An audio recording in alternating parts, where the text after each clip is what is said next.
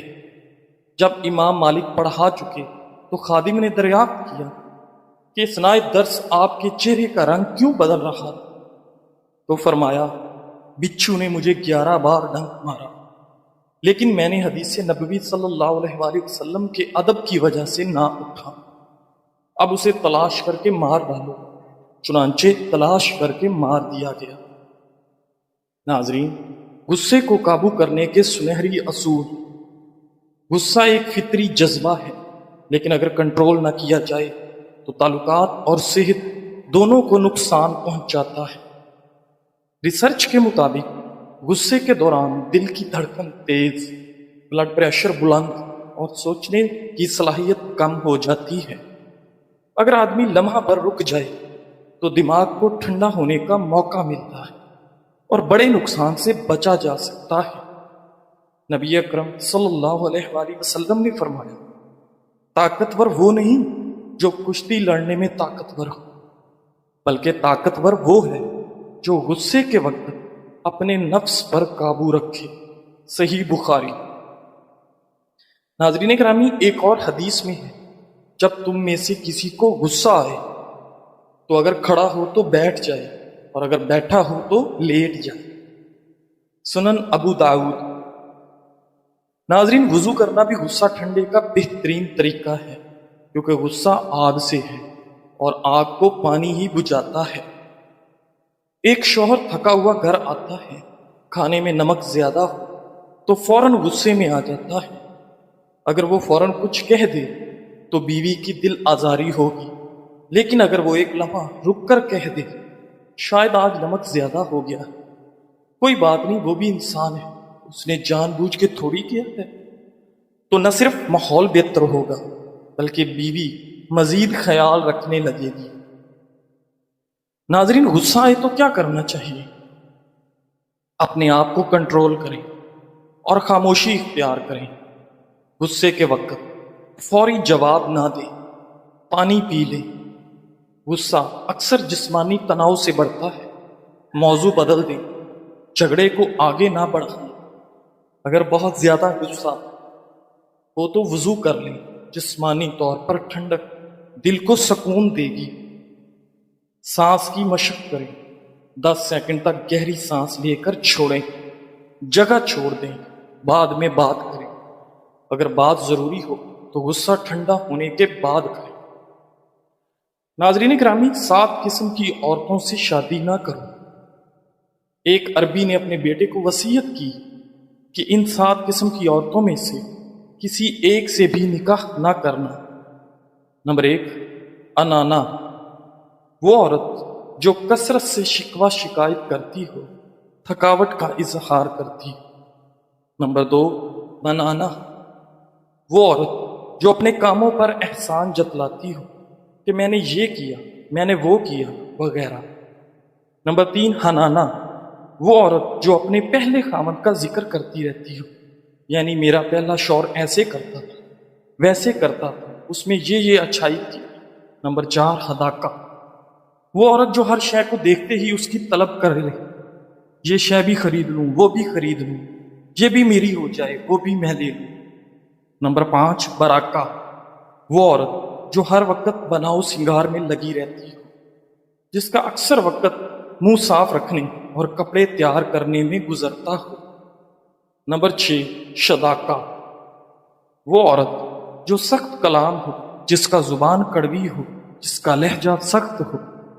اور نمبر 7، کنانا، وہ عورت جو ہر وقت اپنے باپ کی تعریف کرتی ہو، میرا باپ یوں تھا، میرے ابو یوں کرتے تھے، یہ کرتے تھے، وہ کرتے تھے۔ بہترین عورت وہ ہے جو اپنی عادات و اطوار، خاص طور پہ اپنے ماں باپ کے خاندان کے طور طریقے بھلا کر آئے۔ عیون الاخبار میں خالد بن صفوان کا قول منقول ہے، من تزوج امراتن پر فلیتزو وجہ عزیزتن فی قومہا ذلیلتن فی نفسہا، جو کسی عورت سے شادی کرنا چاہے تو وہ اس عورت سے شادی کرے جو اپنی قوم میں عزت والی اور اپنے آپ میں ذلت والی ہو، یعنی لوگوں کی نگاہ میں انتہائی معزز ہو اور خود عاجزی و انکساری کرنے والی ہو، خود پسندی میں مبتلا نہ ہو، مالداری سے متکبرہ نہ ہو، اعلیٰ حسب و نسب پر فخر کرنے والی نہ ہو۔ الغرض عورت کو ساری دنیا کے سامنے عزت والی اور شوہر کے سامنے عاجزی کرنے والی ہونا چاہیے۔ ناظرین گرامی، اگر اللہ تعالیٰ نے آپ سے وہ کچھ لے لیا جسے کھونے کا تم نے کبھی تصور بھی نہیں کیا تھا، تو یقیناً وہ بدلے میں کچھ ایسا بھی عطا کرے گا جسے پانے کا تم نے کبھی سوچا بھی نہیں ہوگا انشاءاللہ۔ اللہ ہمارے غموں اور پریشانیوں کو سمجھتا ہے اور ہمیں اپنی رحمتوں سے نوازتا ہے۔ مایوس کبھی نہ ہونا، جن کے لیے مشکلات زیادہ ہوتی ہیں ان کے لیے رب کی محبت اور انعام بھی زیادہ ہوتے ہیں۔ ہمیشہ امید اور بھروسہ رکھنا، کیونکہ اللہ ہمارے صبر اور ایمان کو آزما کر ہی ہمیں بہترین انعام اور اپنے فضل سے نوازتا ہے۔